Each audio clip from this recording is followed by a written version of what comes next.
Assalamualaikum warahmatullahi wabarakatuh. Rabbil alamin wal 'aqibatu lil muttaqin fala udwana illa 'alal zalimin. Wassalatu wassalamu ala asyrafil anbiya'i wal mursalin sayyidina wa habibina wa syafi'ina wa qurrati a'yunina wa maulana Muhammadin wa ala alihi wa ashabihi ajma'in, amma ba'd.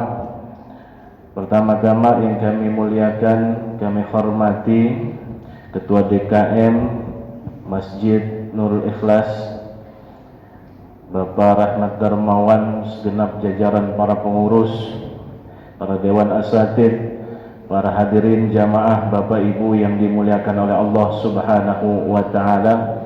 Alhamdulillah, puji syukur hanya milik Allah Subhanahu wa ta'ala yang telah memberikan kita berbagai nikmat karunia serta kasih sayangnya, yang pada pagi hari ini kita masih diberikan nikmat sehat walafiat, panjang umur dan hidayah serta taufik dari Allah Subhanahu wa ta'ala. Semoga duduknya kita, hadirnya kita pada pagi hari ini Allah ampunkan dosa-dosa kita, Allah angkat derajat kita, dimudahkan segala urusan-urusan kita, dan dipermudah jalan menuju surganya Allah Subhanahu wa ta'ala. Amin ya rabbal alamin.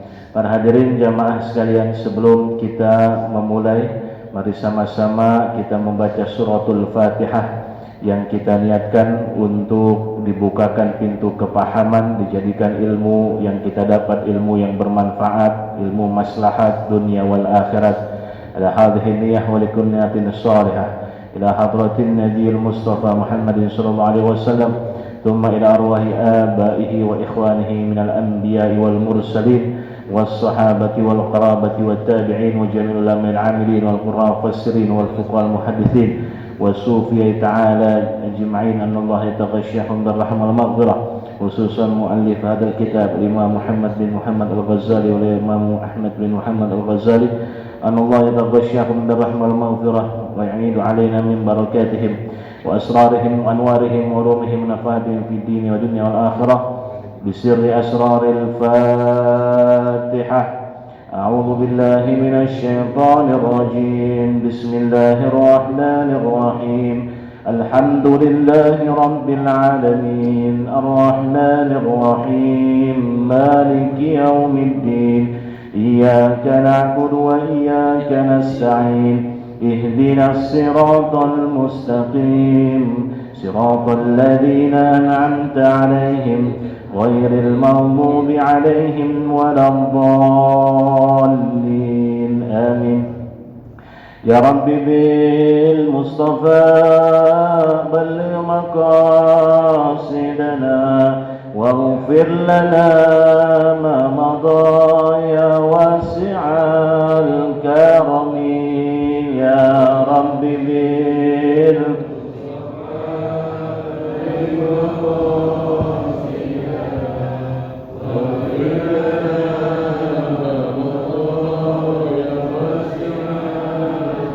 محمد سيد الكونين والثقلين والفريقين من عرب ومن عجم. يا رب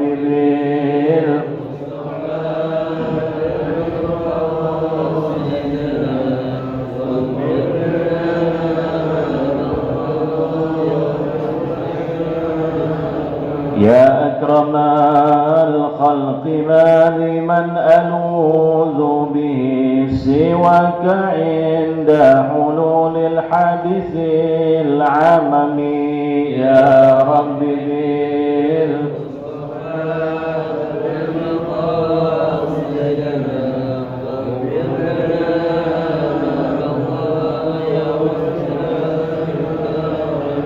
ولن يضيق رسول الله جاهك بإذ الكريم تجلى باسم منتقم.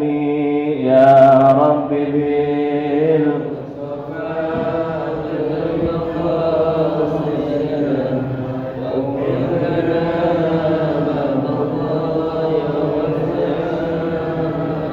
الحبيب الذي ترجى شفاعته لكل حول من الأحوال مقتحم يا رب بلغ مقاصدنا واغفر لنا ما مضى يا واسع الكرم اللهم صل وسلم وبارك عليه وعلى آله. Bismillah walhamdulillah wassalatu wassalamu ala rasulillah Sayyidina Muhammad ibn Abdullah wa ala alihi wa ashabihi wa man walah wa la hawla wa la quwata illa billah wa ba'du fa inna asdaqal hadithi kitabullah wa khairal hadi hadi Muhammadin sallallahu alaihi wasallam wa syarrul umuri muhdatsatuha wa kullu muhdatsatin bid'ah wa kullu bid'atin dhalalah wa kullu dhalalatin finnar. Subhanaka la ilma lana illa ma 'allamtana innaka antal alimul hakim. Rabbi shrah li sadri wa yassir li amri wahlul 'uqdatam min lisani yafqahu qawli bi rahmatika ya arhamar rahimin. Wa bi sanadin muttasilin ila musannif hadzal kitab qala musannifu rahimahullahu ta'ala wa nafa'na bihi wa bi 'ulumihi fid dharain amin. Ila an qala fa idza qala tasallatu hawahu bi hadhihi sifat allati hiya jundu syaitan 'ala al-qalbi wa lam yumkin lil qalbi nasruhu 'ala hazmi hadzal jundu wa sara al-qalba makhuran muddatan sara dhalika sababan fi ibtali khasiyah tilkal latifah wal muradu bisawadil qalbi fil ikhbari wa huwa al muradu bit tab'i war rani fi qawlihi ta'ala ulaika alladhina taba'allahu ala qulubihim wa fi qawlihi ta'ala kalla bal rana ala qulubihim. Para hadirin Bapak Ibu yang saya muliakan, pada pertemuan yang lalu sedikit mengulas ya saya bagaimana Allah menciptakan manusia betul-betul dengan secara sempurna, bahwasanya di dalam hati kita ini madar menjadi pusat ya dari segala kegiatan aktivitas kita. Dan hati ini mempunyai pasukan. Pasukannya ini ada lahir, ada batin. Yang lahir itu adalah anggota tubuh kita. Allah karuniakan kita kedua tangan, Allah karuniakan kita kedua mata, kedua telinga, Allah karuniakan kita lidah, mulut, dan Allah karuniakan kita kaki dan sebagainya. Semua anggota tubuh kita itu merupakan pasukan lahiriah, pasukan zahir yang kelihatan, yang tampak oleh kasat mata. Tapi di balik itu ada pasukan yang batin.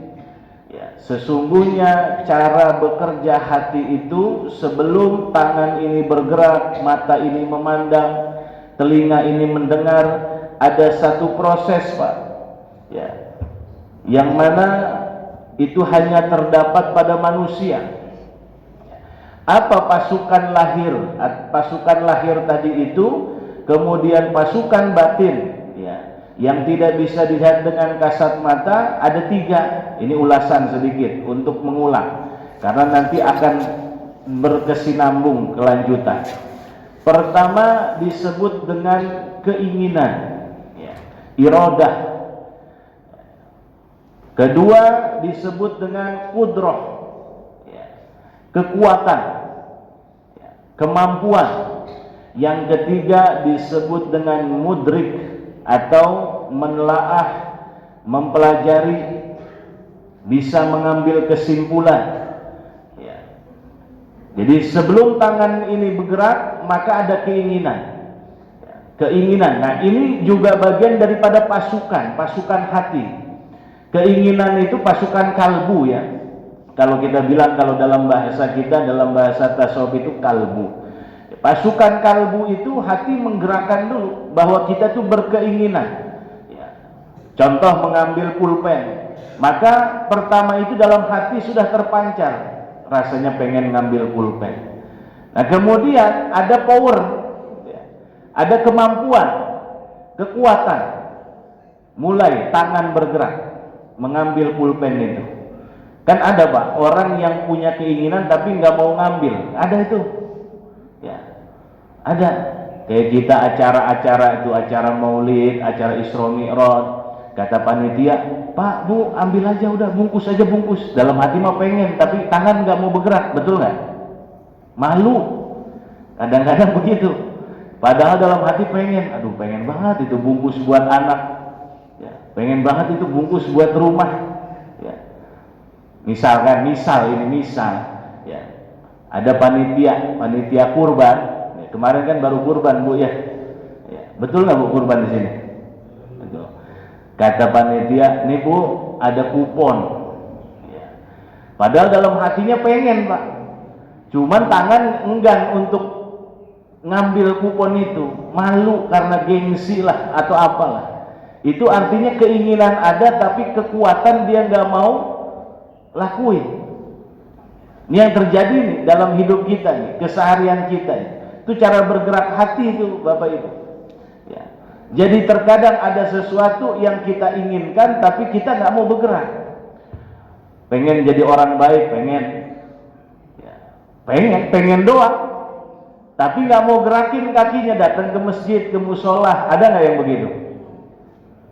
Banyak. Ada orangnya di sini yang nggak datang Ibu. Tapi baru pengen doang kan? Ya.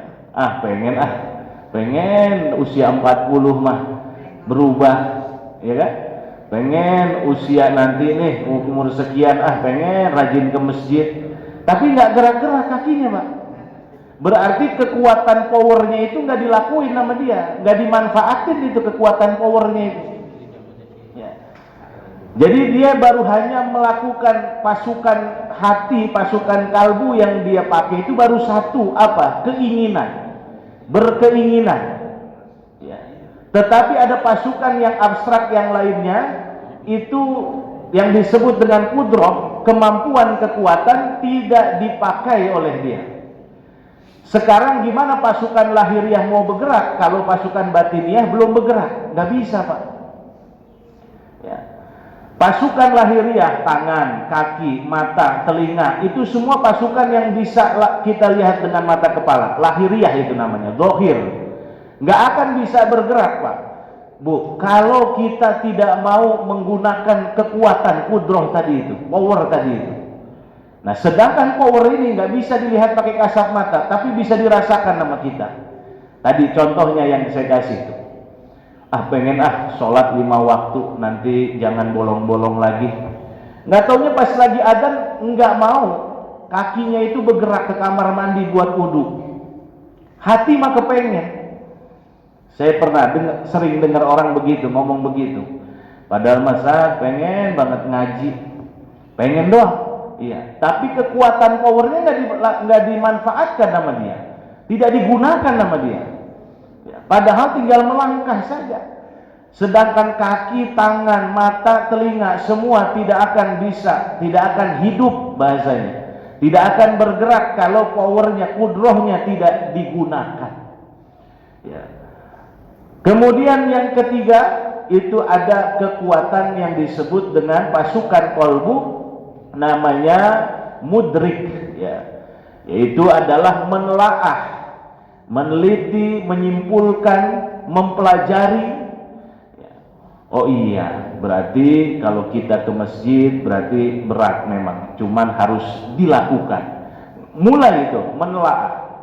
Rasanya kaki ini berat, datang ke masjid dengerin taklim, kok kuping panas gitu.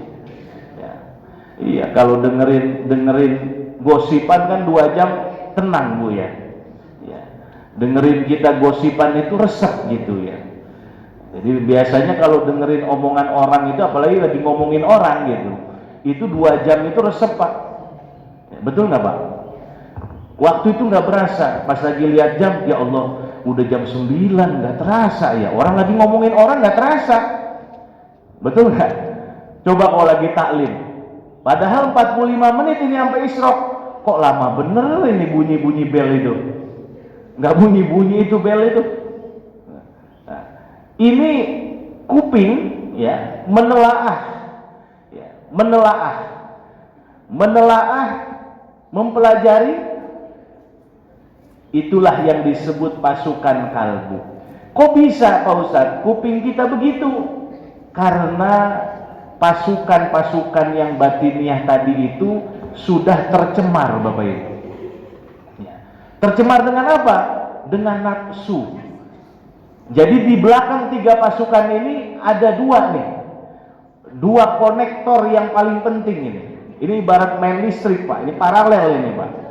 Kalau di ujung sana itu nggak bener, ini kesininya aliran listrik nggak maksimal juga.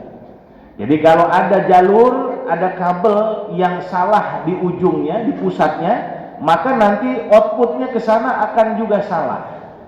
Ya. Apa itu 2 itu? Amarah dan nafsu, ghadab wasyahwah. Inilah yang disebut dengan ghadab wasyahwah.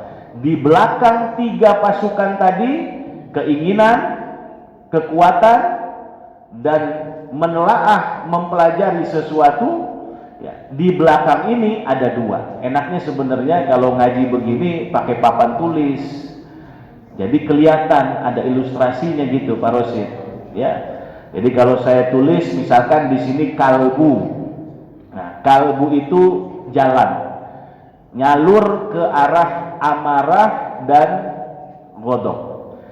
Kalau nafsu dan amarah kita stabil, bagus, bisa kita taklukin, maka nanti outputnya arahnya keinginan, kemampuan atau kekuatan. Yang ketiga adalah menelaah, mempelajari sesuatu.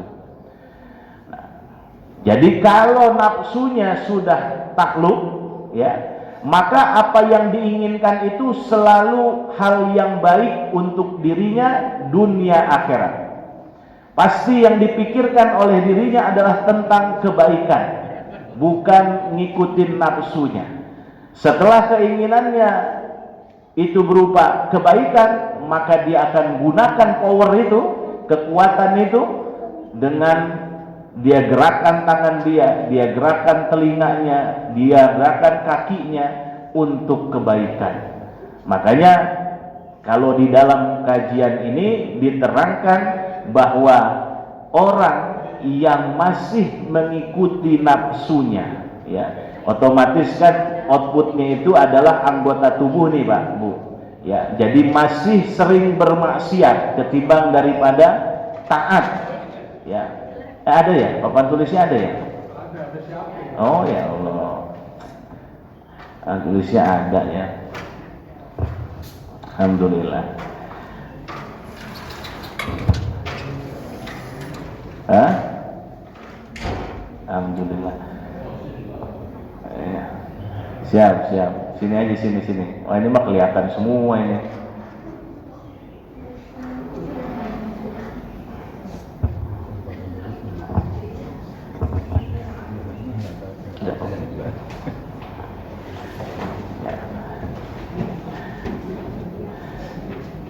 Bapak Ibu, kenapa kita belajar seperti ini? Ya, dalam rangka mengenal diri kita, ya, bukan mengenal orang lain, bukan, mengenal diri kita. Ada perkataan man arafa nafsahu faqad arafa rabbah. Siapa orang yang kenal dirinya, maka dia akan kenal Tuhannya. Nah, sekarang gimana kita nggak kenal sama diri kita, kemudian kita mau kenal dengan Tuhan? Ya. Kenal, bukan sekedar tahu, Pak. Ya, nih tingkatan pengetahuan tuh ada 3, Bu, Pak. Ya, ada namanya tahu. Nih, saya tulis ya. Habis videonya nih.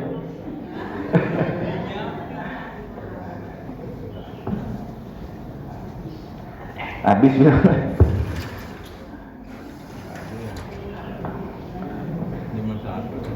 Ada yang hitam.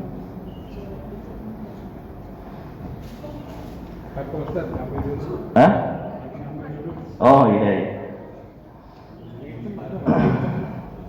Ya, ada orang yang sekedar tahu, ya, tahu.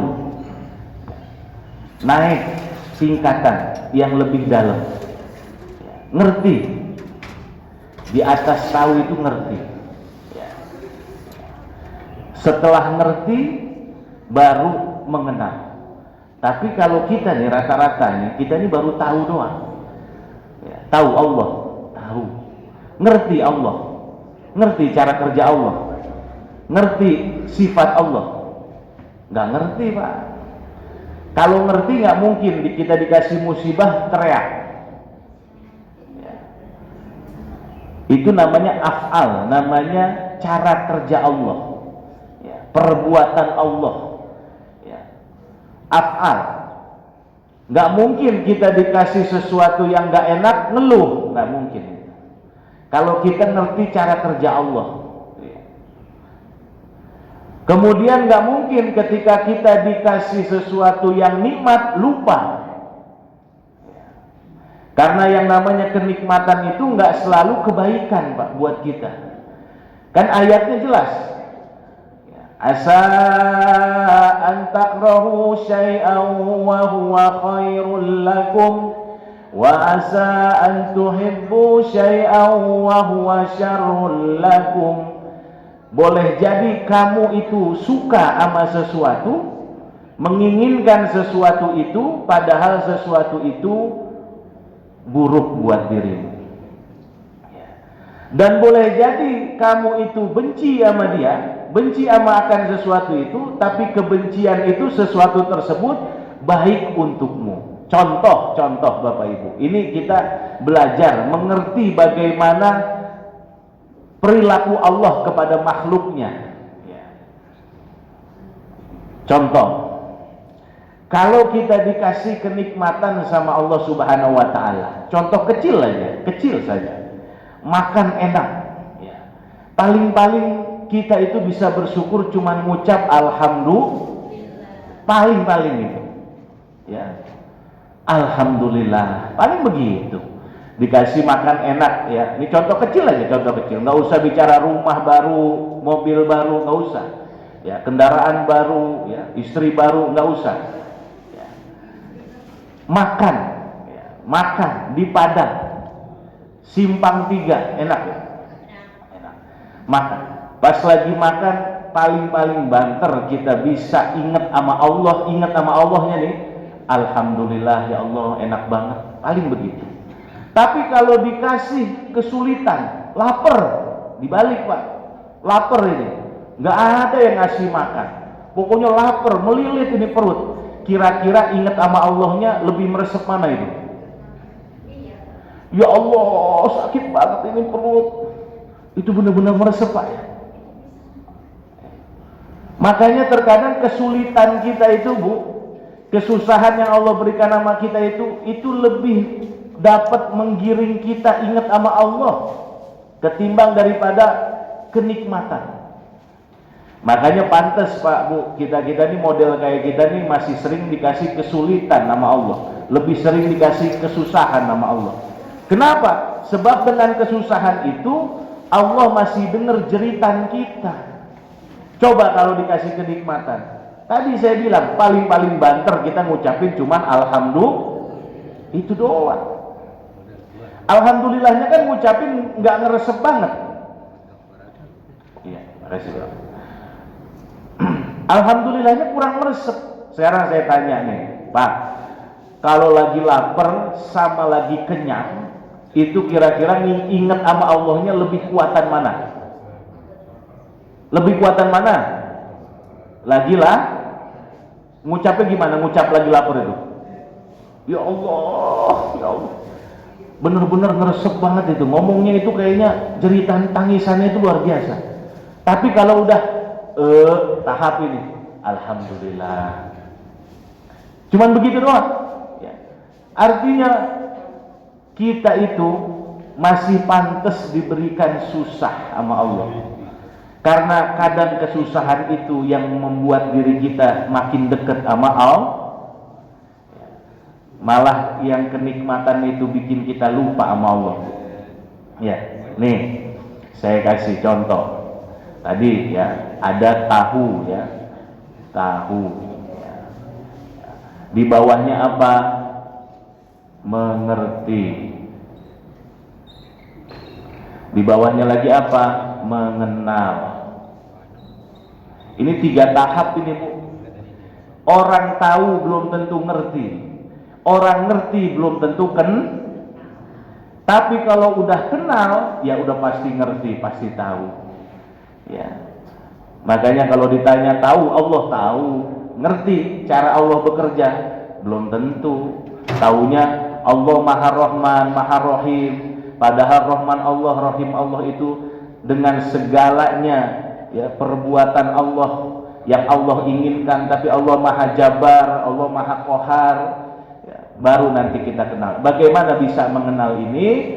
Ya, maka kita harus kenal dulu diri kita. Nah, ini saya kasih contoh ya. Ini kalbu ini. Kalbu. Kelihatan nggak Bapak Ibu?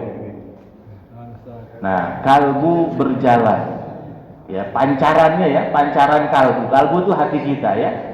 Ibu-ibu kalau yang nggak kelihatan sama tembok, agak geser aja Bu kalau yang kehalangan sama tembok. Nah, di sini ada 2 pasukan. Ya. Pertama, pasukan yang pertama disebut dengan syahwat. Di sini disebut dengan amarah. Nah, syahwat, amarah, ada 2. Nah, syahwat amarah ini semua dua-duanya ini nih, itu ada 3 tadi yang saya sebutin ya. Jadi di sini itu ada 3 nanti. 1 ada disebut apa? Keinginan. 2 kekuatan. 3 apa? Kalau bahasa gampangannya sih intelijen ya, maksudnya memahami, mempelajari ya, ini namanya mudrik namanya.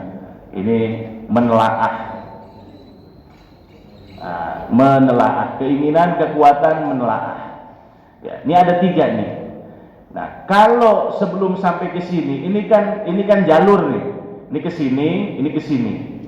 Nah, kalau kita ini syahwat kita taklukkan, amarah kita bisa kita tundukkan, maka keinginannya ini jadi bagus. Kekuatannya jadi bagus, menelaahnya jadi bagus. Nah, dari 3 inilah, ini kan 3 ini disebut dengan pasukan batin. Nanti baru di sini ada pasukan lahir, pasukan dohir ya. Kalau nggak dohir, lahir. Nah, apa pasukan dohir ini? Tangan, mata, telinga, kaki. Ini pasukan dohir ini. Ya. Anggota tubuh, seluruh anggota tubuh.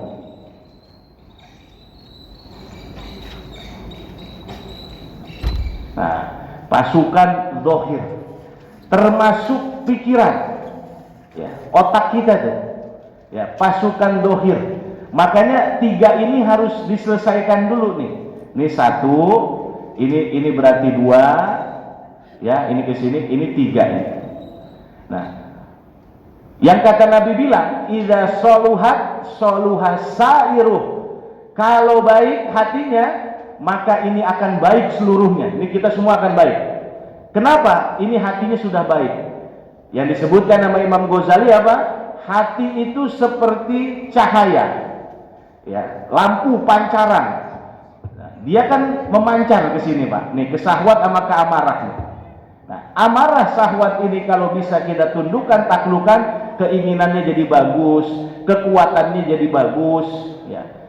Menggunakan apa daya kekuatan itu jadi nilai positif, ya. Kemudian menelaahnya jadi bagus, ya. Ini cara kerja hati. Kenapa? Oh, silau. Apa saya yang silau? Alamat ya. Silau. Ya. Nah, ini cara kerja hati kita Bapak Ibu. Terus otak kapan menelaahnya?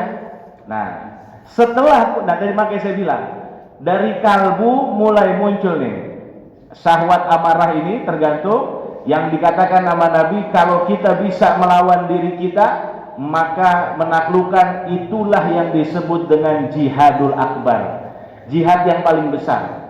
Ya, melawan diri kita sendiri. Apa? Ini dua nih. Ya.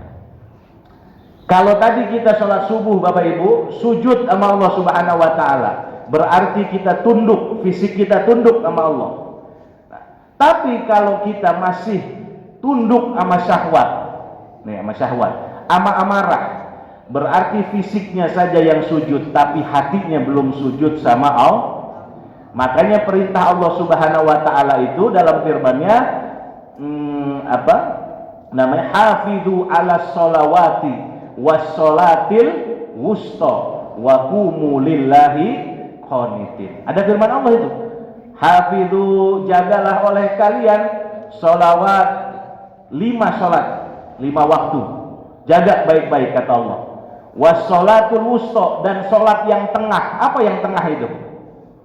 Ini tengahnya apa nih? Hati di mana hati? Sholat tengah itu apa?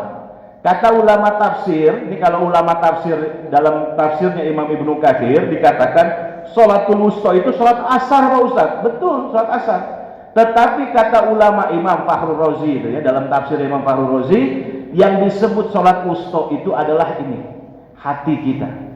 Jadi berapa banyak orang yang sholat fisik tapi nggak sholat hatinya? Maksudnya masih tunduk sama syahwat dengan amarah. Syahwat, Imam Ghazali memberikan ilustrasi seperti babi. Ya. Terus kalau amarah seperti anjing. Nah, berarti kata Imam Ghazali dalam kitabnya ini, siapa yang masih tunduk sama syahwatnya, dia sedang sujud kepada babi.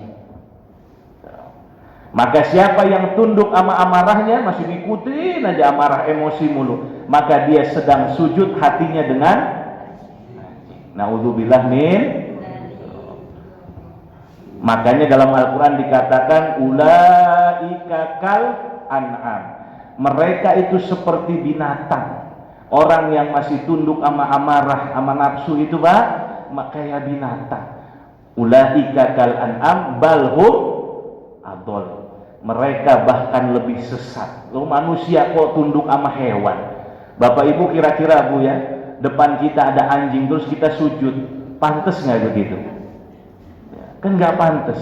Ya, itu seakan-akan seperti itu. Kita aja kalau aslinya kita nih, kita sujud sama babi, mana mau kita? Ya. Tapi ketahuilah bahwa di balik fisik kita ini ada ruh. Nah, ruh kita itu masih sujud sama amarah dan masih sujud sama syahwat.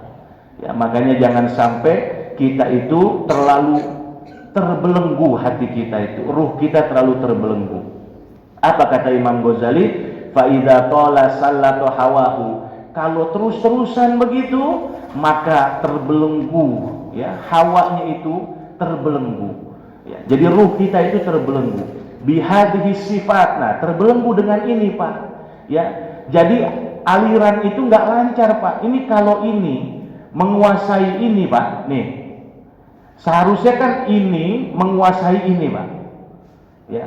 Kalau ini menguasai ini kayak di penjara Pak, terbelenggu Pak, hati itu nggak bisa bergerak Bu, ya. Makanya hati nuraninya kadang mati Pak. Ada orang lagi kelaparan, terus kemudian dia cuek aja, itu arti tandanya ini syahwat sama amarah sudah mendominasi sehingga hati ini dibelenggu sama nih. Ya. Ngelihat tetangga susah, udah biarin aja lah, ya, biarin aja, biar dia ngerasain susah tuh kayak gimana. Nah, ini nanti udah terbelenggu Pak, ya. Sebenarnya hati ini pengen keluar Pak, dari penjara ini pengen keluar ini, tapi selalu kepentok sama dua ini nih, ya. Karena ini nggak mungkin berfungsi nih Pak. Ini kan fase ketiga nih, ini ibarat fase ini ya, ya, ibarat fase. Ini fase pertama. Nah, begini kan, ini mana mungkin berfungsi nih, ya. Kalau misalkan kesini saja sudah mentok ini, sudah dibikin tembok. Yang ada ini malah menguasai ini, sehingga ini jadi terpenjara. Ya, banyak Bapak Ibu, ya, orang mohon maaf ya, ngambil yang bukan haknya, ya, itu karena hatinya sudah terbelenggu itu, ya, sehingga hati nuraninya mati itu. Ya. Makanya kata Al-Quran, hati nurani itu nggak bisa dibohongi. Ya, cuman dia dibelenggu karena selalu diikutin sifat-sifat syahwat tadi itu, diturutin terus sama dia. Kalau ini berkepanjangan, ini terus-menerus kita lakukan, ya, maka yang ada hati kita lama-lama akan mati. Ya. Hiya jundus syaiton. Nah, dua itu Bu, amarah syahwat itu, itulah pasukan setan. Ya, itulah pasukan setan. Nah, pasukan amal qalbi yang mana melekat di hati itu. Kan setan katanya bulan puasa dibelenggu, setan dibelenggu. Tapi pasukannya masih ada Pak, dalam hati kita. Makanya masih banyak orang yang buka puasa siang hari itu. Masih banyak orang yang nyolong itu. Masih banyak orang yang kriminal itu bulan puasa itu. Kenapa? Ada pasukannya Pak, ya, yang belum dibelenggu dalam diri kita. Memang kalau setan yang ini sudah dibelenggu di neraka, tapi dalam diri kita itu, ingat dua itu. Walam yumkin lil qalbi, dan tidak mungkin hati itu nasruhu, ya, melawannya. Nah, kata Imam Ghazali, hati itu nggak mungkin bisa melawannya. Ala hazmi hadir jundu, untuk bisa memerangi syahwat dan amarah itu.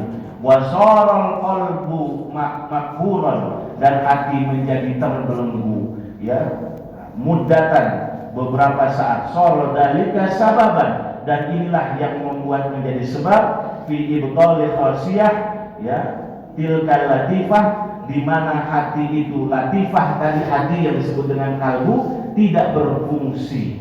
Ya, kata Imam Ghazali, wa huwal murad, dan itulah yang dimaksud bisawadil qalbi, dengan hitamnya. Ada, nah nanti ada titik hitam. Lama-lama hati ini nggak keluar, ibarat muara, pancuran air. Kalau nggak keluar ini, nggak bisa keluar, terbelenggu. Maka lama-lama kata Imam Ghazali, itulah yang membuat menjadi sabab hati ada titik-titik hitam. Ya, ada noda. Apa ayatnya? Ya, kalla bal rona ala qulubihim. Ya, itu ayatnya. Ya. Nanti dari mulai titik-titik hitam, kalau Bapak biasain, ini yang membuat menjadi mampet nih, dua ini nih Pak. Ya. Jadi mampet, lama-lama hitam makin banyak. Hitam makin banyak, lama-lama pekat. Hitam semua lama-lama. Oh, udah, kalau udah begini udah susah. Gimana mau kenal sama Allah? Orang hatinya aja sudah ditutup sudah. Inilah yang disebut dengan Allah, ulaikal ladzina taba'allahu ala qulubihim wa ala sam'ihim. Nah, ini kan ini sam'ihim, telinga mereka, qulubihim, hati mereka, ya, absorihim, pandangan mereka. Sebenarnya ini kan hanya efek Bapak Ibu daripada perjalanan yang panjang ini. Begitu, paham kan ini kira-kira? Iya. Hanyalah efek, bias. Ya. Ya. Gitu perjalanan hati kita tuh ya. Makanya kata dalam hadis Nabi, ittaqu firasatal mu'min, sampai dikatakan hati-hati dengan firasat orang mukmin. Kenapa kok hati-hati dengan firasat orang mukmin? Karena orang mukmin hatinya bersih. Ya. Firasat misalkan, orang mukmin itu hatinya bersih, sehingga kalau hatinya bersih itu firasat dia itu suka benar terjadi. Ya. Suka benar terjadi. Ya. Tapi kalau hatinya hitam, dia firasat itu firasat belaka. Firasatnya firasat cuman hanya omongan kosong gitu Pak. Ya, makanya yang dikatakan Nabi, ittaqu firasatal mu'min. Ya, hati-hati kalian dengan omongan atau firasat orang yang mukmin. Maksudnya mukmin di sini adalah hati yang bersih. Ya, fil ahbar waron. Nah, Nah, itulah yang dimaksud dengan stempel. Kalau udah hitam ya berarti sudah ditutup. Ya, sudah nggak bisa dia melihat. Ya, dan juga sebelum itu menjadi hitam pekat, ketahuilah itu ada titik-titiknya. Kalla bal rana ala ulaika alladzi taba'allahu ala qulubihim wa ala sam'ihim wa ala absarihim ghisyawatu wa lahum 'adzabun adzim. Wa mithalul qalbi al mar'ah. Nah, perumpamaan hati itu kata Imam Ghazali seperti cermin. Nah, kalau ini bersih, nah ini kan ini tadi hitam nih. Kalau ini bersih, jernih Pak begini. Ini kayak cermin. Cermin ini bisa kita lihat. Ya. Ini anggaplah Bapak tulis ini cermin. Bapak Ibu kalau di rumah lagi mengaca, ya, yang suka ngaca kan perempuan ya. Kalau laki-laki jangan ngaca. Kalau yang suka ngaca perempuan. Nah, nih ngaca ini kaca nih Bu, kaca. Kita kalau mau ngaca kira-kira ngelihat ini cerminnya harus bersih nggak? Kalau nggak bersih kira-kira kelihatan jelas nggak? Enggak. Nggak akan bisa meneropong, melihat jelas. Makanya kenapa kata Nabi SAW mengatakan gini, kata baginda Nabi, saumpama hati manusia itu bersih, dia bisa melihat malakutus samawat wal ardh. Dia bisa melihat nih Pak, alam malakut, bukan yang kasat mata nih. Semua alam malakut bisa melihat. Saumpama hati manusia bersih. Melihatnya dari mana? Dari hatinya, karena hatinya bersih. Tapi saya selama ini kok sering ibadah nggak bisa ngelihat, Ustaz, begitu hati kita masih kotor kan? Ya. Kita ini cuma hanya orang yang berjubah, bersarung, berpeci, padahal pendosa kita ini Pak. Ngerasain nggak kita begitu? Kita ini hanya cuma seakan-akan kelihatan baik depan orang karena Allah tutup gitu keburukan kita itu. Padahal kita ini orang yang pendosa kita ini. Terkadang kelihatannya baik begitu, malah orang yang kumuh, yang kumel di luar sana mungkin itu yang lebih baik daripada kita ya. Ya. Makanya kan kita ngelihatnya. Nah kalau cermin itu pastikan dulu, ibu bapak kalau mau bercermin, mau mengaca, maka pastikan dulu cerminnya harus bersih. Gimana mau melihat ini hati ini bersih? Kalau hatinya kotor nggak bisa kita, nggak bisa terpantul. Ya, pantulan itu nggak bisa. Burem aja burem. Kan ada kaca yang hitam-hitamnya tuh Pak ya. Kaca udah lama udah tua. Ada bercaknya nggak Bu? Kaca itu ada hitam-hitamnya tuh. Kalau lama-lama makin tua itu noda. Tapi makin lama nggak dibersihin juga, udah makin lama nggak kelihatan aslinya kita itu. Jadi kita cuma hanya ngintip-ngintip doang dikit-dikit. Nah yang enak kacanya kalau bersih. Pastikan kalau kita pengen melihat keagungan Allah Subhanahu wa Ta'ala, maka hati kita bersihkan dulu, maka kita bisa melihat itu keagungan Allah Subhanahu wa Ta'ala. Ya, satu, bersihkan kacanya. Yang kedua, pastikan posisinya benar. Jangan ini kaca, ibu ngacanya dari samping begini, kelihatan nggak? Apalagi ngacanya dari sini, kelihatan nggak? Enggak. Makanya kata Imam Ghazali, hati itu seperti kaca, cermin. Ya. Pastikan dulu, ya, benarkan dulu. Ya, kira-kira itu sedikit aja. Udah mau isrok nanti, ya udah 0557. Ya pelan-pelan. Ada yang mau ditanyakan Bapak Ibu? Mungkin yang kurang paham atau dalam pembahasan yang lain, monggo silakan. Ya. Ya.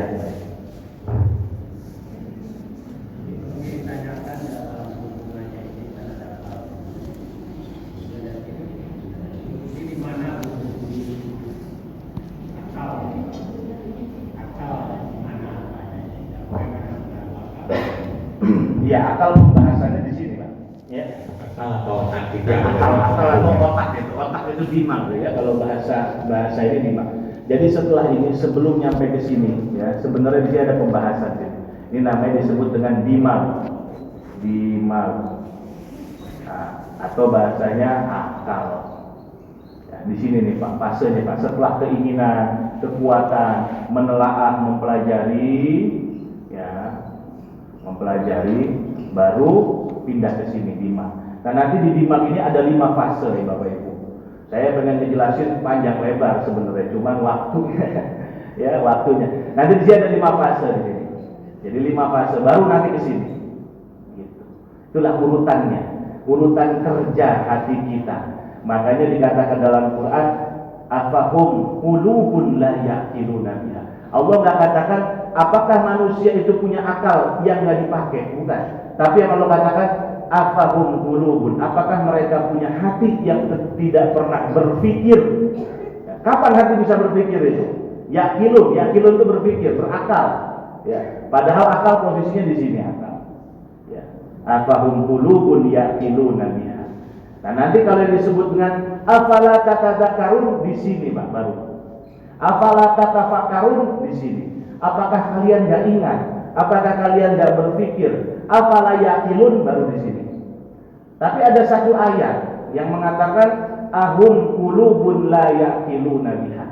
Apakah mereka tidak punya hati yang bisa berakal? Nah, tetap porosnya di sini, pusatnya di kalbu. Ya. Nah, tapi kalau ada ayat yang mengatakan afala yatadabbarun, afala yatafakkarun, afala yatadzakkarun. Ini di sini Pak posisinya, Pak. Cuma di sini enggak jadi pembahasan kita. Gitu. Akal posisinya di mana di sini. Jadi setelah ini fase ke sini baru ini ke sini ke anggota tubuh. Gitu. Dan berpikir gini, pengen makan di nasi padang, ya. Kekuatan dipakai, jalan, ya. Berpikir nasi padang mana ya yang enak ya? Oh iya, nasi padang sederhana, kan gitu. Nah, akhirnya mulai akal nih. Nanti kalau misalkan di Padang kira-kira makan apa ya? Baru akal tuh. Jadi ini udah jalan, udah bergerak, entah jalan kaki, entah bawa motor, entah bawa mobil, baru berpikir. Ini hal kecil Pak, contoh.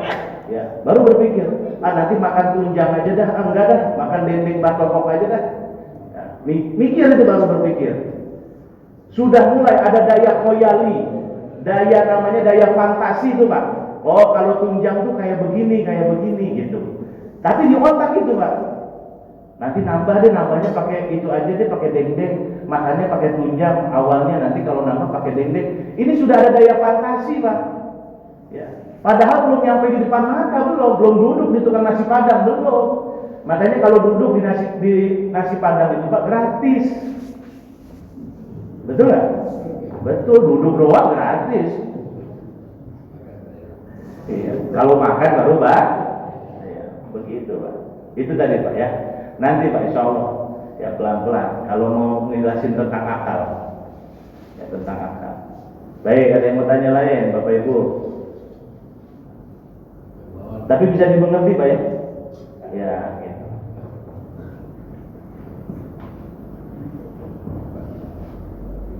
Baik, ada yang mau tanya? Belum isyraq kan belum ya? Udah bunyi. Ya, tunggu 15 menit, 16 menit ya. Ayo Pak, mau tanya, mau fikih, mau apa silakan Bu. Mau tanya, mau di luar dari ini nggak apa-apa. Ya, mumpung ada waktu. Saya sebulan sekali doang sini.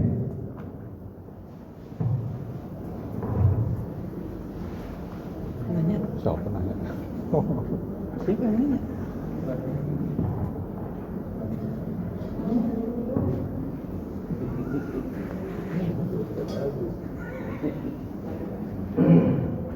Duduk aja nih.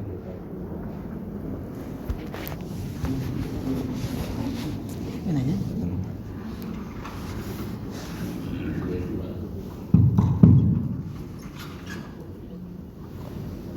Ada? Hah?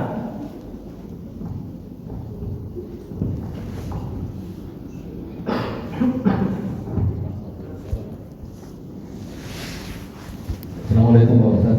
Ini duluan dari ini boleh Pak Ustaz ya? Baik. Duluan dari materi ini boleh ya? Boleh.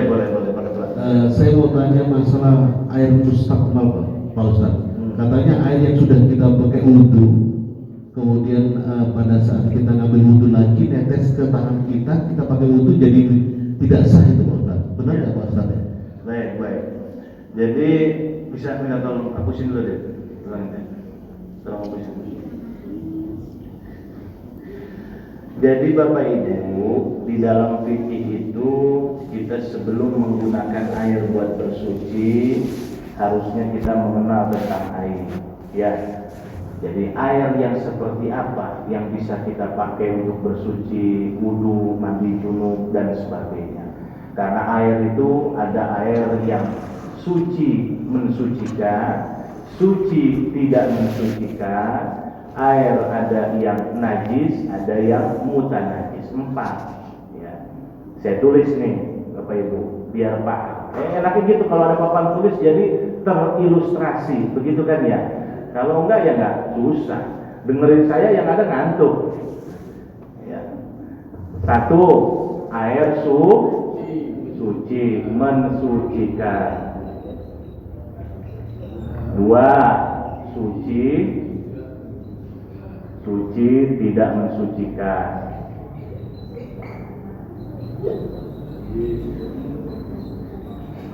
3, mutanajis. Beda air najis dengan mutanajis nih.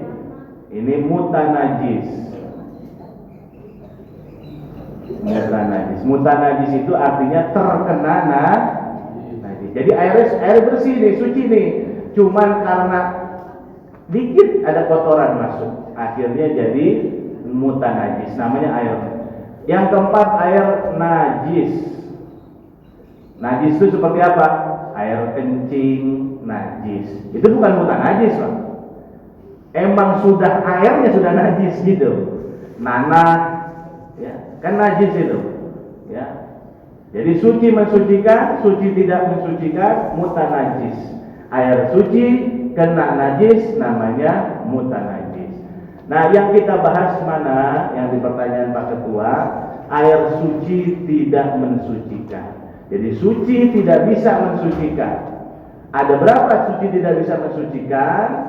Ada 3, Pak. Sebenarnya ada 3. Ada namanya mukhalid, ada mujawir, ada mustakmal. 3. Ini 3 nih, Pak. Ini namanya mukhalid. Mukhalid, mujawir, mustakmal. Nah, 3. Mukhalid apa? Air yang kecampur dengan unsur yang lain dan tidak bisa dipisahkan, sulit, bukan tidak bisa, sulit dipisahkan. Contoh apa? Contoh air susu bisa buat wudu. Air kopi, kopi nih tadinya air, Pak, dicampur sama kopi, teh, bisa nggak dipisahkan? Bisa nggak dipisahkan? Bisa, cuma sulit. Coba ibu bapak pisahin air kopi, yang tadinya kopi biar supaya jadi ke bawah, yang di atas jadi jernih lagi, bisa? Susah kan, tapi pakai teknologi bisa. Ya, makanya itu ada namanya air pump tuh.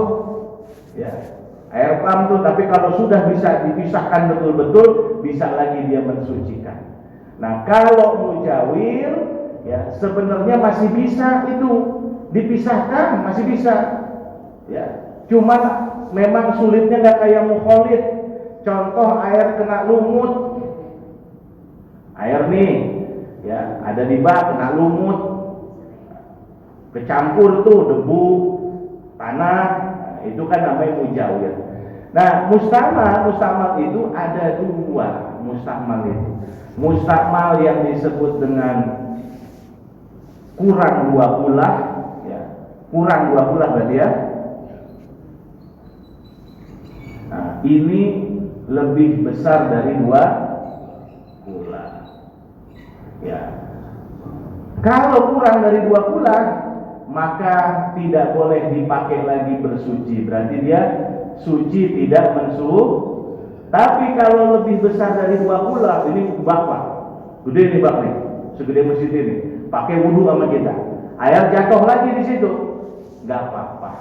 Masih bisa suci mensucikan. Masih bisa dipakai. Kenapa demikian? Ya, kenapa demikian? Ini pernah terjadi, Pak. Jadi pernah bertanya-tanya Imam Nawawi rahimahullah taala dalam kitab Majmu'nya, ya, beliau menerangkan. Sebenarnya beliau bertanya-tanya, ini ijtihadnya Imam Syafi'i. Ya, sebenarnya ijtihadnya Imam Syafi'i, kenapa kok air mustakmal itu air yang sudah dipakai bersuci nggak boleh dipakai lagi? Pernah di dalam kitab Al-Majmu' diterangkan Imam Nawawi pada saat itu Allah buka kasyafnya. Kasyaf itu mata batinnya, Pak. Jadi ketika beliau lagi wudu bertanya-tanya dalam hati, kenapa kok air mustamal itu orang habis wudu, habis mandi junub, kok nggak boleh dipakai lagi? Satu ketika di dalam kitab itu dikisahkan, Pak, diterangkan, beliau lagi wudu, Allah buka mata batinnya, sampingnya persis orang yang lagi wudu. Nah, ketika itu beliau lihat setiap air yang bekas wudu pasti hitam. Jadi bekasan wudu itu jadi apa itu hitam? Dosa-dosa maka di situ baru beliau bisa mengerti kenapa dulu Imam Syafi'i ijtihadnya sampai segitu. Jadi itu dosa-dosa kita yang rontok ya, sehingga tidak bisa lagi dipakai karena bekas itu. Begitu. Itu sebenarnya dalam mazhab Syafi'i saja ini. Ya, dalam mazhab Syafi'i saja. Kalau dalam mazhab Maliki nggak ada istilah mustakmal, ini nggak ada. Ini nggak ada, mazhab Maliki ini nggak ada. Ya, mustakmal itu nggak ada. Jadi air bekas itu masih bisa dipakai. Imam Malik gurunya Imam Syafi'i. Ya, gitu. Ya, tinggal bagaimana kita. Ya. Kalau kita mazhab Syafi'i pengen kita secara utuh ambil ini. Ya. Kenapa alasannya? Salah satu di antara alasannya adalah pada saat itu ya di dalam kitab itu diterangkan dikisahkan Imam Nawawi melihat orang yang setelah wudu bekas airnya berubah menjadi hitam. Jadi air kocoran keran itu masih bening ya ketika sudah dipakai turun jadi hitam. Oh, ternyata ini kata Imam Nawawi. Begitu. Itu pertanyaan Pak sebenarnya. Cuman jawabannya begitu karena secara eksplisit tidak diterangkan kenapa begitu. Tetapi memang dalam hadis Nabi Imam Syafi'i ijtihad karena Aisyah pada saat itu ketika kan Aisyah ini istri Nabi. Jadi Rasulullah itu tidak pernah mandi bekas airnya Aisyah. Jadi ketika mandi wajib ini ya, mandi wajib ini bukan mandi sunnah atau mandi biasa. Jadi Rasulullah dalam hadisnya dalam kitab Bulughul Maram itu makanya mengapa Imam Syafi'i ngambil istilah mustamal karena Rasulullah pernah mandi bareng dengan Aisyah. Ya, sama halayaknya kita suami istri pasti pernah mandi bareng. Tapi Rasulullah tidak pernah mandi bekas airnya Aisyah. Ya, maksudnya setelah mandi wajib. Jadi tidak pernah dipakai lagi. Ya, sebab akhirnya Imam Syafi'i mengambil ijtihad, oh kalau begitu berarti air yang dipakai setelah mandi wajib atau wudu mengeluarkan hadas, maka air tersebut menjadi air mustamal, air yang sudah dipakai. Begitu Pak Ketua. Ya. Kalau habis pakai keran itu terus waktu kita ngambil air. Nah, kalau percikan nepes mah nggak apa-apa.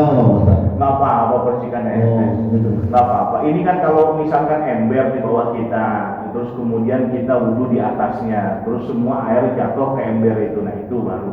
Tapi kalau percikan dikit mah nggak apa-apa. Namanya kita mandi wajib ada yang masih pakai bak. Kadang pas lagi jebur kan muncrat tuh percik ke bak apa-apa. Begitu. Itu namanya disebut dengan maafu, masih dimaafkan menurut saya. Nggak apa-apa.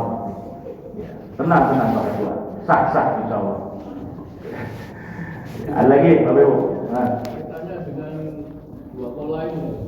Kenapa? Aturan dua pola kan Iya, kalau dua pula karena lebih dari sekian liter, maka disebut dengan akad karena ada hadis Nabi itu. Ya, jadi para imam itu mengambil ijtihad, mengambil dalil itu betul-betul luar biasa, Pak. Jadi tidak misalkan satu hadis parsial dia ambil, kemudian diambil hukum begini enggak. Jadi dikumpulkan dulu semuanya. Baru kemudian beliau-beliau itu bisa mengambil. Kita hanyalah sekarang ini pada saat ini belum ada yang kualitasnya seperti mereka ya. Nah, jadi kenapa dua kulah begitu? Nah, karena pernah juga terjadi ketika dua kulah ternyata Rasul memakai ya air wudhu bekas orang. Ya, begitu. Nabi pernah berwudhu dengan bekas orang lain, tapi dengan air yang hitungannya banyak. Nah, hitungannya banyak inilah yang diambil menjadi ijtihad. Berapa banyak dua kulah itu? disebut dua. Ada ulama yang mengatakan 200 liter, ada ulama yang mengatakan 180, ada ulama yang mengatakan 170 liter, beda-beda. Kalau kita mau hati-hati, ambil yang paling sedikit, ya, berarti 170 liter. Ya, 170 liter itu kurang lebih kalau di kubik itu mungkin 1 meter kali 1 meter kali 1 meter, gitu tuh ya. Kalau dikubikan itu, jadi semeter tinggi, semeter lebar, semeter panjang. Nah itu kurang lebih bisa menampung 170 liter, begitu. Nah itu baru boleh kita wudhu di dalamnya. Ya. Dengan catatan hanya dipakai untuk bersuci, ya bersuci. Nah air 2 kulah pun ada ketentuan, Bapak Ibu ya. Nah jadi air 2 kulah itu begini. Oh ini bisa ya dipakai bersuci ya? Iya bisa ya, bisa dipakai bersuci. Oke. Sampai kapan? Ada ketentuannya. 1, selama baunya tidak berubah. 2, warnanya juga tidak berubah. 3, rasanya juga tidak. Tetap ada ketentuan, Pak. Ini air 2 kulah empang, tapi isinya tai ikan semua, Pak. Pas lagi dicium begini udah bau tai, Pak. Amis, Pak. Ini nggak boleh, tetap Pak ya, nggak boleh ini, Pak. Gitu. Ya, tidak boleh, Pak. Ya. Jadi tetap ini dipertimbangkan ini, bau, rasa, warna. Makanya kenapa kita itu wudhu itu sunnah, kita itu cuci kedua telapak tangan dulu. Kalau orang dulu ya, itu kan ada penampungan air. Sekarang bahasanya toren ya. Wah sekarang toren. Dulu kan penampungan air, ngocor itu air tuh Pak. Ya, kemudian kita pakai tangan dulu. Ini biar supaya dideteksi nih. Ya, hikmahnya begitu. 1 sunnah, yang kedua untuk mendeteksi. Ini airnya kira-kira berubah apa nggak? Pas dilihat begini kok kuning, kan gitu Pak. Dicium Pak. Kok bau? Masih kurang yakin? Dicicip Pak. Gitu. Asin. Gitu Pak. Ya. Oh berarti ini airnya najis. Meskipun banyak, sama kayak toren lah. Toren kan nggak mungkin kita bisa nengok ke atas. Toren kita bagaimana? Ada toren yang 1000 liter kan gitu.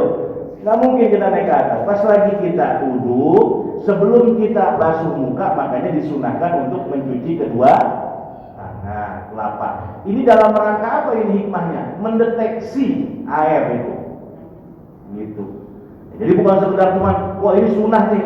Hikmahnya apa? Mendeteksi Pak.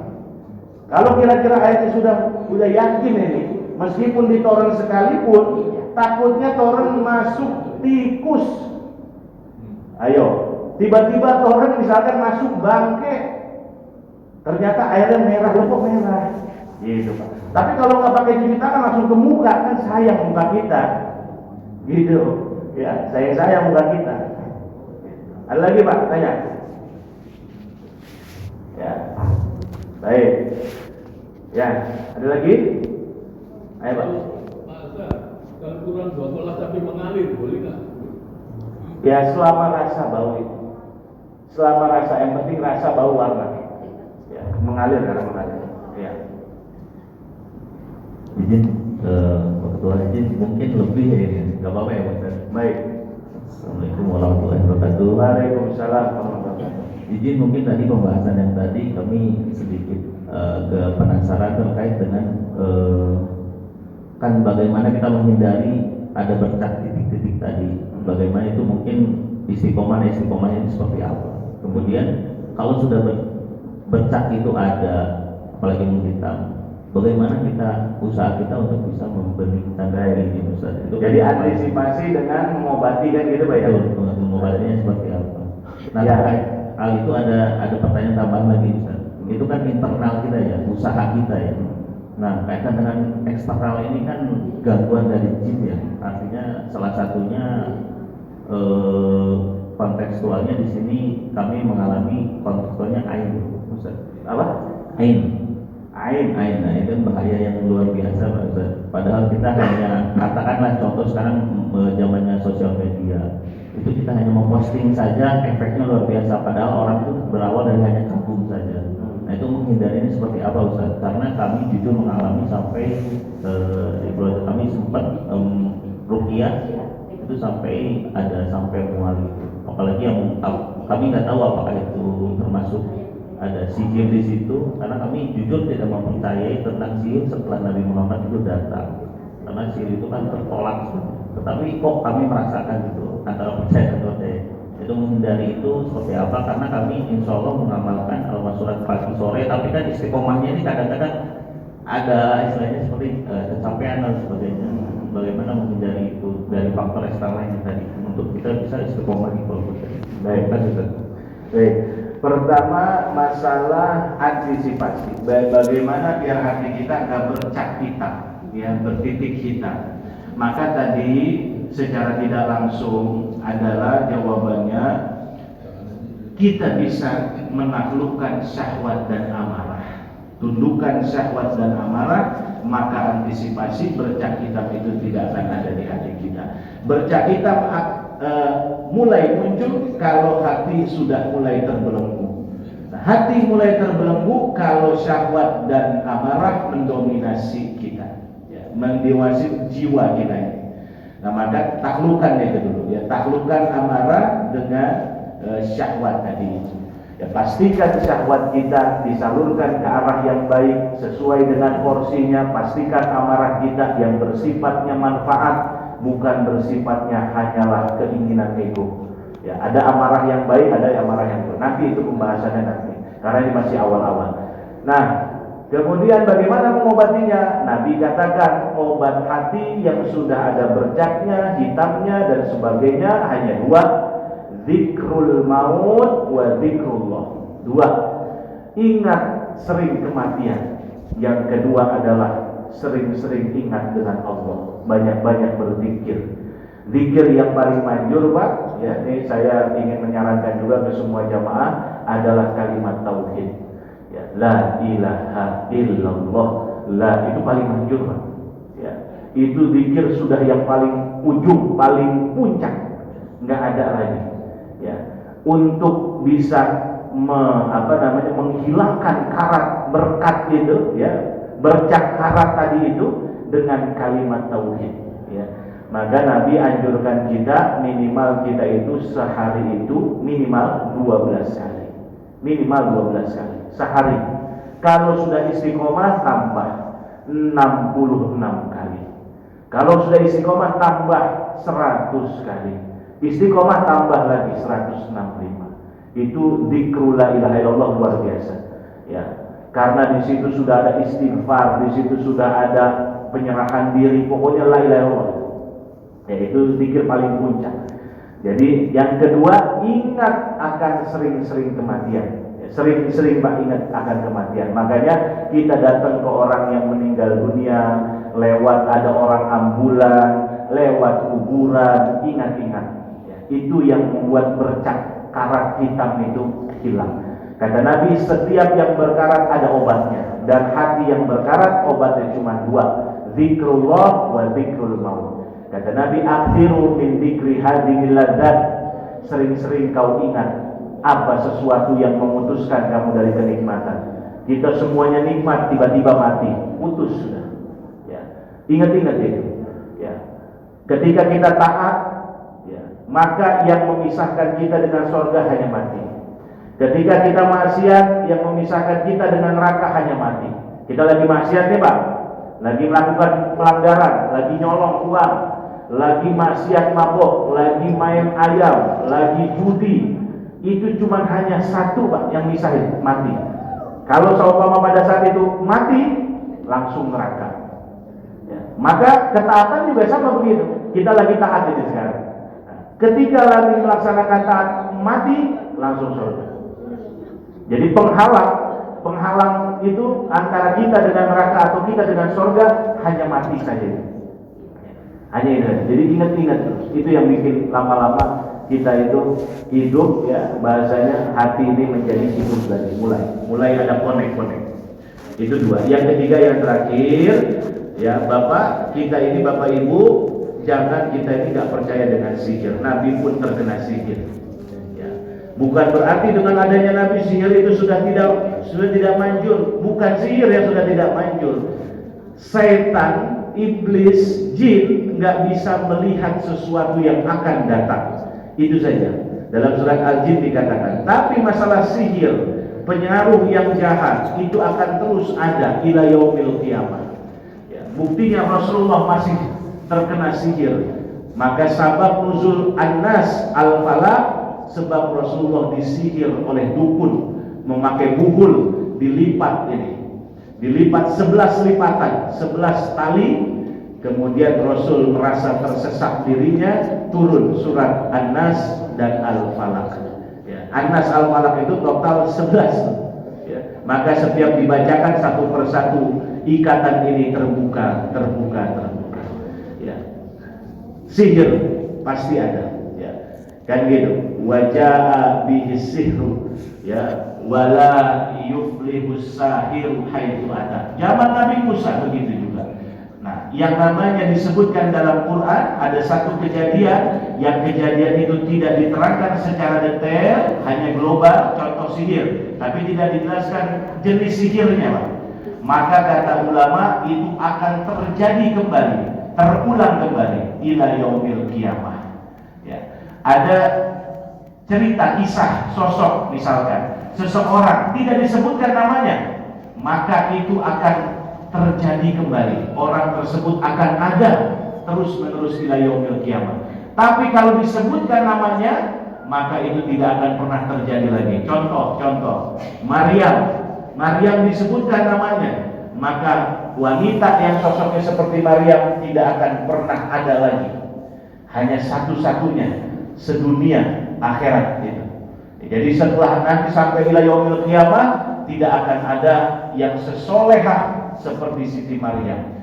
Tapi Allah nyebutin dalam ayat lain, wa daraballahu matalam ra'ati fir'aun. Allah bilang, Allah berikan perumpamaan contoh perempuan istrinya Fir'aun. Istri Fir'aun siapa?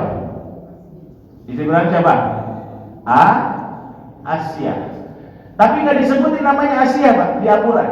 Maka kata ulama, berarti contoh yang model macam istri Fir'aun akan ada lagi.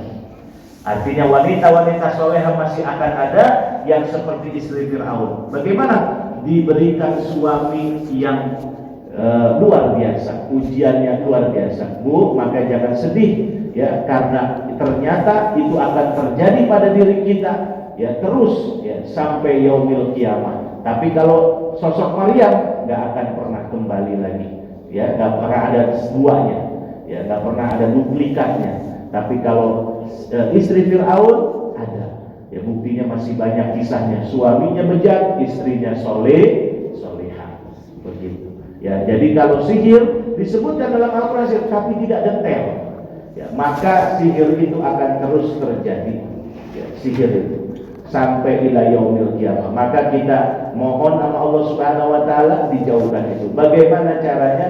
Jangan lupa doa Nabi yang ajarkan sama kita pagi hari, sore hari. Baca kata Nabi 2 nih. A'udzu bikalimatillahi tammati min syarri ma khalaq. Bismillahilladzi la yadurru ma'asmihi syai'un fil ardi wala fis sama wa huwas samiul alim. Ya. Ini ada kisahnya tuh, Pak. Doa itu ada kisahnya. Sahabat Nabi pernah disihir, Pak, bahkan diracun, jelas-jelas. Yang ngasih racun, ini ada minuman, dikasih racun, kemudian diminum sama dia, kaget, ya, tercengang-cengang itu racun. Ditanya, wahai pemuda, itu di gelasmu sudah aku berikan racun, kenapa kamu gak mati juga? Kata pemuda tadi, wahai ratu, aku diajarkan oleh nabiku bahwa segala sesuatu aku harus baca sebelum melakukan sesuatu, makan sesuatu, minum sesuatu. Aku diajarkan untuk membaca Bismillahilladzi la yadurru ma'asmihi. Racunnya gak ngaruh, ya, apa aja gak ngaruh. Jadi jangan lupa, Pak. Berapa banyak? 3 kali, ya. A'udzu bikalimatillahi tammati min syarri ma khalaq 3 kali. Bismillahilladzi la yadurru ma'asmihi syai'un fil ardi wala fis sama 3 kali. Didawamkan itu pagi petang, ya, pagi sore. Mudah-mudahan bisa sedikit, Pak, ya, memberikan gambaran. Nanti insya Allah kita akan lanjutkan di sana, Pak. Bapak Ibu yang dimuliakan Allah Subhanahu wa taala, mari kita tutup kajian kita dengan bacaan suratul Fatihah. Mudah-mudahan yang kita kaji pada pagi hari ini menjadi ilmu yang bermanfaat buat kita, maslahat dunia wal akhirat. Ala hadhihi wa salihah bi sirri asraril Fatihah.